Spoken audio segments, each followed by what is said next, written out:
आप सभी का स्वागत है हमारे चैनल पर। इकोनॉमिक टाइम्स के एक रिसेंट आर्टिकल में यह बताया गया है कि आज के टाइम में यानी 2024 में इंडिया के 31% लोग मिडिल क्लास कैटेगरी में आते हैं, जबकि साल 2047 आते आते ये नंबर बढ़कर 60% तक पहुंच जाएगा। लेकिन आखिर इंडिया में ऐसा क्या हो रहा है कि मिडिल क्लास का नंबर तेजी से बढ़ रहा है बाकी दूसरे कंट्री से? तो आइए जानते हैं इस वीडियो में इस टॉपिक पे डिटेल से। वीडियो शुरू करने से पहले हम यह चीज समझ लेते हैं कि इंडिया में पुअर, मिडिल क्लास और रिच किसे कहते हैं। भारत में ऑफिशियली उस व्यक्ति को मिडिल क्लास माना जाता है जिसकी सालाना इनकम 5 लाख से लेके 25 से 30 लाख के बीच होती है, यानी कि महीने से कम 40,000 और इससे कम कमाने वाले लोग लोअर क्लास में आते हैं। वहीं 30 लाख से ऊपर की एनुअल इनकम करने वाले लोगों को अपर क्लास की कैटेगरी में रखा गया है। दोस्तों, अब क्वेश्चन आता है कि इंडियन मिडिल क्लास का फ्यूचर क्या है? क्या आने वाले टाइम में मिडिल क्लास रीच होगा या फिर और ज़्यादा डाउन चला जाएगा और मिडिल क्लास लोअर क्लास में जा रहा है? दोस्तों, यहीं पर आता है सबसे बड़ा ट्रैप। मिडिल क्लास फैमिली जाने या फिर अनजाने में ऐसी कुछ गलतियां कर रही है जिसका खमियाजा उसे बहुत ही बुरी तरीके से भुगतना पड़ रहा है। Centre of the advance study of India की एक रिपोर्ट बताती है कि 50% इंडियन खुद को मिडिल क्लास मानते हैं। जैसा कि हमने बात की, अगर कोई इंसान 50,000 महीने कमा रहा है तो आता है मिडिल क्लास में, और यही सोचकर हर वो इंसान जो 50,000 मंथ कमाता है वो खुद को मिडिल क्लास समझता है। मान लीजिए एक पर्सन है जो कि मंथली एक जॉब करके 50,000 कमाता है, और वही एक दूसरा पर्सन है जो सब्जी बेचकर मंथली 20,000 कमाता है।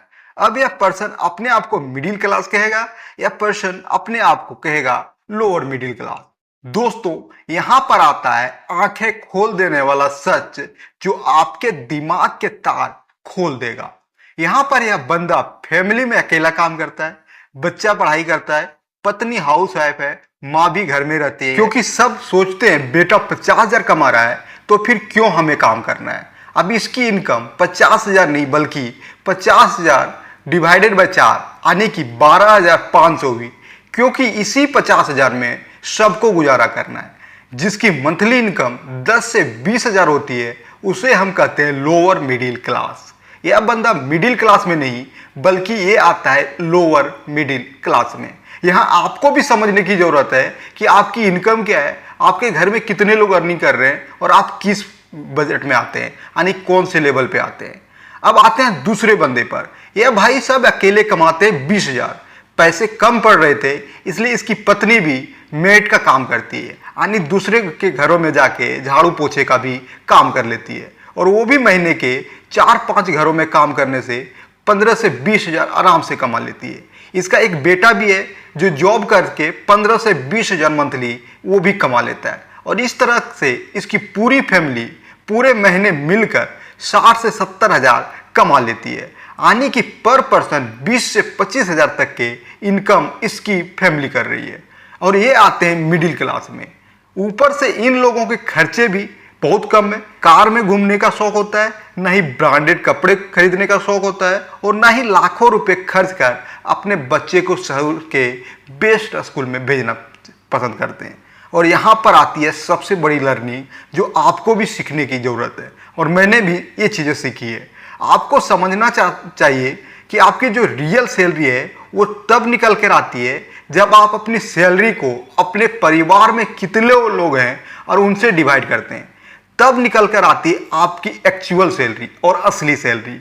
अगर डिवाइड करने के बाद 50,000 आता है तो आप आते हैं मिडिल क्लास में, और इसलिए एक्चुअल में इंडिया में सिर्फ 2% ऐसे लोग हैं जिसकी फैमिली मिडिल क्लास फैमिली में आती है, बाकी सभी लोग लोअर मिडिल क्लास में बिलोंग करते हैं। आसान शब्दों में मिडिल क्लास ट्रैप को समझाया जाए तो जब एक मिडिल क्लास व्यक्ति अनजाने में अपने कुछ गलतियों की वजह से आगे बढ़ नहीं पा रहा है, हमेशा मिडिल क्लास में ही फंसा रह जाता है, तो इसे हम आसान भाषा में मिडिल क्लास ट्रैप कहते हैं। या ट्रैप कौन कौन से हैं और इससे कैसे बाहर निकला जाए, हम जानेंगे इस वीडियो में पूरी डिटेल से। तो इस वीडियो में आप अंत तक बने रहें ताकि कोई भी चीज़ें आप खो ना दें, मिस ना कर दें।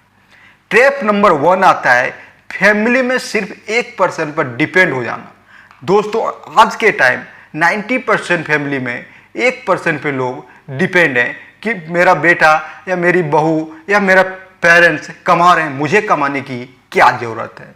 दोस्तों, यह मिडिल क्लास की सबसे बड़ी गलती है। अब इसका सॉल्यूशन क्या है? सिंपल है, घर में जितने भी लोग काम कर सकते हैं उन्हें काम करना चाहिए और खर्चे जितने कम हो सके उतने कम करने चाहिए।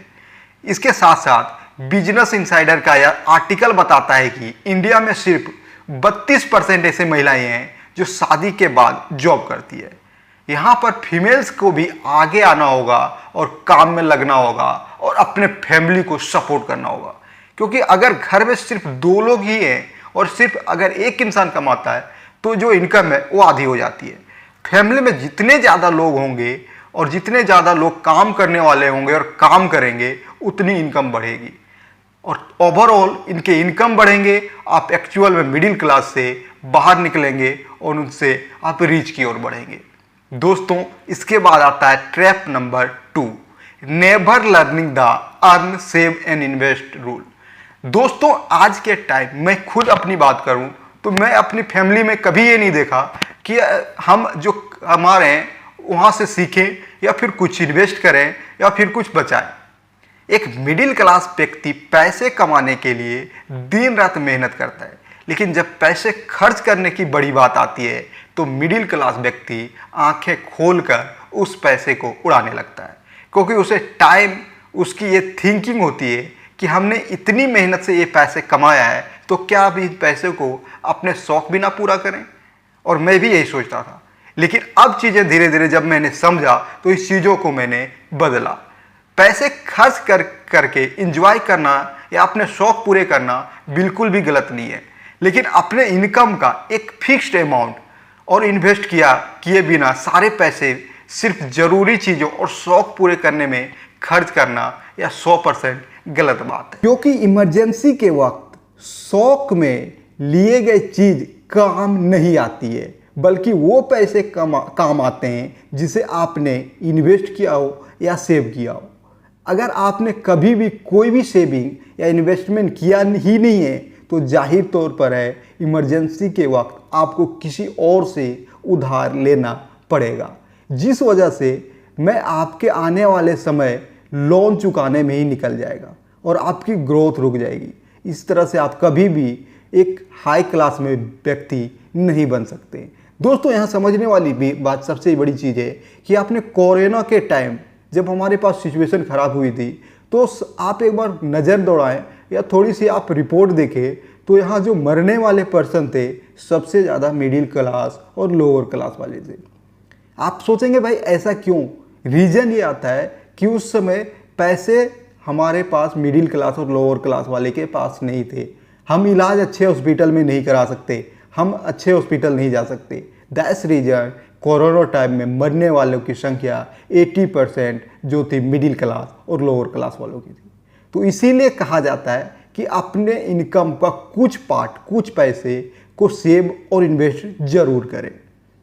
दोस्तों, अब आता है तीसरे नंबर पर मिडिल क्लास लोगों की अगली सबसे बड़ी मिस्टेक है wasting money on unnecessary things.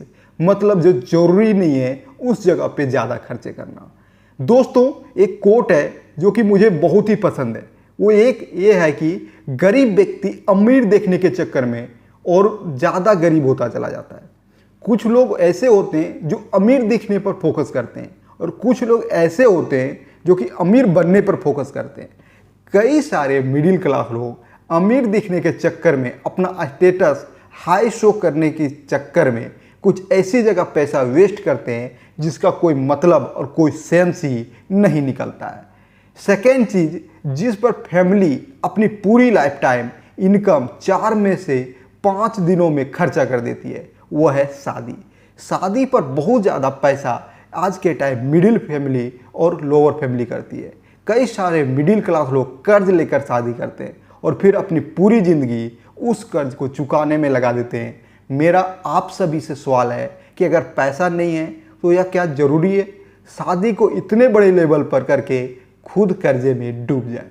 और क्या हम एक नॉर्मल शादी नहीं कर सकते जिसमें 40, 50 या 100 लोग या 200 लोग को बुलाकर नॉर्मल सी शादी की जाए? ट्रैप नंबर 4 आता है लोन और क्रेडिट कार्ड। आज के टाइम में लोन और क्रेडिट कार्ड देने वाली कंपनियां ज़्यादातर मिडिल क्लास लोगों को ही अपना टारगेट बनाती है, क्योंकि उन्हें भी अच्छी तरह से मालूम होता है कि एक मिडिल क्लास व्यक्ति की इनकम भले ही कम हो लेकिन उसके शौक अमीरों से भी बढ़कर होते हैं, जिसे पूरा करने के लिए एक मिडिल क्लास व्यक्ति अपनी पूरी लाइफ टाइम में कभी ना कभी लोन या क्रेडिट कार्ड जरूर लेता है, जिसके कारण वह अपने इनकम ना करके अपने जो डेबिट होते हैं उसमें फंसता चला जाता है और वो कभी नहीं मिडिल क्लास से निकल पाता है। दोस्तों, ट्रैप नंबर 5 की बात करें, इसमें आता है एक्सपेंस ऑन फूड। आज के टाइम में लोग काफी प्राउडली बोलते हैं कि मैं एक बहुत बड़े फूडी हूं, मतलब खाने का शौकीन हूं। लेकिन एक बार आप खुद को सोचिए, क्या फूडी होना किसी भी तरह का कोई अचीवमेंट है जिसके लिए प्राउड फील किया जाए? क्या सिर्फ टेस्टी खाने के नाम पर लाखों रुपए खर्च कर देना सही में या सही है या गलत है?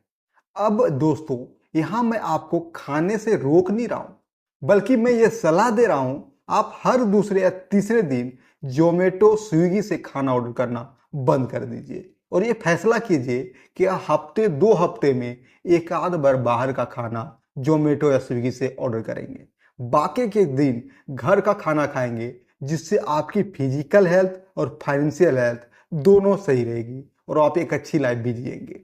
दोस्तों, ट्रैप नंबर 6 आता है जिस पर मिडिल क्लास सबसे ज्यादा पैसा वेस्ट कर रहा है, वो है ऑनलाइन शॉपिंग। अभी हाल में ही अमेजोन पे बात करें, एक सेल आती है। लाखों लोग महीने तक इस सेल का वेट करते हैं और सेल आते ही प्रोडक्ट पर ऑफर देखते ही लोग उसे तुरंत खरीद लेते हैं। दोस्तों, मैं आज के टाइम देखता हूं कि 10 मिनट या आधे घंटे 1 घंटे के बाद ऑर्डर आउट ऑफ स्टॉक हो जाता है। यहां पर आपका फायदा तो हो रहा है, लेकिन इससे प्रॉब्लम यह है कि कई लोग वो चीजें अनजरूरी मतलब जो जरूरत नहीं है वो चीजें खरीद लेते हैं। आपको लगता है कि आपने 10,000 की चीज 6,000 में खरीदी और आपने 4,000 बचा लिए, लेकिन ऐसा नहीं है, बल्कि आपने 6,000 गंवाए हैं, क्योंकि उस चीज की आपको जरूरत ही नहीं थी। ये इसकी चाल होती है, ये ऑनलाइन बेचने वाले कंपनियों की चाल होती है आपको फंसाने की, और आपकी सेल्स, उनकी सेल्स को इंक्रीज करने में आप उनको हेल्प कर रहे हैं। दोस्तों, मैं आपको ये नहीं कह रहा हूं कि आप ऑनलाइन शॉपिंग करना बंद कर दें, ना करें। अगर आप अमीर हैं तो आप जितना मन करे उतना पैसा खर्च कीजिए, मुझे उसमें कोई भी प्रॉब्लम नहीं है। लेकिन अगर आप एक मिडिल क्लास से बिलोंग करते हैं तो सिर्फ वही खरीदें जिसको आपकी जरूरत है या आपके फैमिली में जरूरत है। ऑफर्स के लालच में कुछ भी मत खरीदो। साल 2021 में इंडियंस ने 41 बिलियन डॉलर ऑनलाइन शॉपिंग पर वेस्ट किया और 2025 तक यह बढ़कर 140 से 1660 बिलियन डॉलर होने वाला है, ये रिपोर्ट बताती है। ट्रैप नंबर 7 पे की बात करें, जिस पर इंडियन पैसा वेस्ट कर रहे हैं, वो है नॉन वैल्यूएबल एजुकेशन सिस्टम। दोस्तों, एजुकेशन पे पैसा स्पेंड करने के लिए कोई बात नहीं करना चाहिए, लेकिन नॉन वैल्यूएबल एजुकेशन पर अपना लाखों रुपए खर्च कर देना, कर्ज लेकर खर्च करना, यह सही है या गलत, आप ही बताइए। आज की डेट में इंडिया की कोचिंग इंडस्ट्री का रेवेन्यू 58,000 करोड़ है और 2028 तक यह बढ़कर 1395 करोड़ होने वाला है। लेकिन इतना पैसा कोचिंग में महंगे स्कूल में लगाने के बावजूद भी कई परसेंट ग्रेजुएट अनएम्प्लॉयड रह जाते हैं। माँ बाप लाखों रुपए फीस भरकर महंगे स्कूल में या फिर IIT, JEE, NEETs, IAS, IPS की तरह तैयारी करवाने में बच्चे को भेज देते हैं। उनमें से सिर्फ 1% लोग ऐसे हैं जो 99% लोगों का पैसा बर्बाद हो गया। अपनी एजुकेशन कोई महंगे स्कूल से कंप्लीट नहीं किए और कई सारे लोग हैं जिन्होंने महंगे स्कूल से कंप्लीट की, लेकिन फिर भी उनमें से कई के पास नॉलेज नहीं है, ना स्किल है, ना ही उसके अंदर कोई स्किल है, ना ही आज के डाइट में ऑनलाइन सारी इंफॉर्मेशन अवेलेबल है। बहुत ज़्यादा महंगे स्कूल में आपको कुछ ऐसा नहीं मिलेगा, ना ही अपने बच्चे को महंगे स्कूल में भेजने की जरूरत है। दोस्तों, ट्रैप नंबर 8 आता है thinking you need a higher salary. अगर आप यह सोचते हैं कि करोड़पति बनने के लिए आपकी सैलरी ज्यादा होनी चाहिए, तो यहां पर बिल्कुल भी गलत गलत है। दरअसल सच ये है कि अमीर बनने के लिए आपको अपनी कमाई से कम खर्च करना होगा,